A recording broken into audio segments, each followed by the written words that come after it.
ಅಖಿಲಾಂಡ ಪ್ರಪಂಚವನ್ನು ಸೃಷ್ಟಿ ಮಾಡಿರುವನು ನಮ್ಮ ಜೊತೆಯಲ್ಲಿದ್ದರೆ ನಾವು ಯಾಕೆ ಭಯಪಡಬೇಕು? ಪ್ರಕಟಣೆ 3ನೇ ಅಧ್ಯಾಯ 19 ಮತ್ತು 20ನೇ ವಾಕ್ಯ ಓದ್ಕೊಳ್ಳೋಣ. ನಾನು ಯಾರನ್ನ ಪ್ರೀತಿಸುತ್ತೇನೋ ಅವರನ್ನು ಗದರಿಸುತ್ತೇನೆ ಮತ್ತು ಶಿಕ್ಷಿಸುತ್ತೇನೆ. ಆದ್ದರಿಂದ ನೀನು ಆಸಕ್ತನಾಗಿರು, ದೇವರ ಕಡೆಗೆ ತಿರುಗಿಕೋ. ಆದ್ದರಿಂದ ನೀನು ಆಸಕ್ತನಾಗಿರು, ದೇವರ ಕಡೆಗೆ ತಿರುಗಿಕೋ. ಬಾಗಿಲಲ್ಲಿ ನಿಂತುಕೊಂಡು ಇದ್ದೀನಿ, ಯಾವನಾದ್ರೂ ನನ್ನ ಶಬ್ದವನ್ನ ಕೇಳಿ ಬಾಗಿಲನ್ನ ತೆರೆದರೆ ನಾನು ಒಳಗೆ ಬಂದು ಅವನ ಸಂಗಡ ಊಟ ಮಾಡುವನು, ಅವನು ನನ್ನ ಸಂಗಡ ಊಟ ಮಾಡುವನು.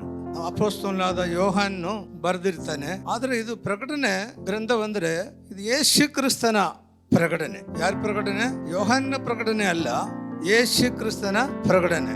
ಯೇಸು ಕ್ರಿಸ್ತನು ಏನು ಯೋಹಾನಿಗೆ ಹೇಳ್ತಾನೋ ಅದನ್ನ ಅವನೇನ್ ಮಾಡ್ಬೇಕು?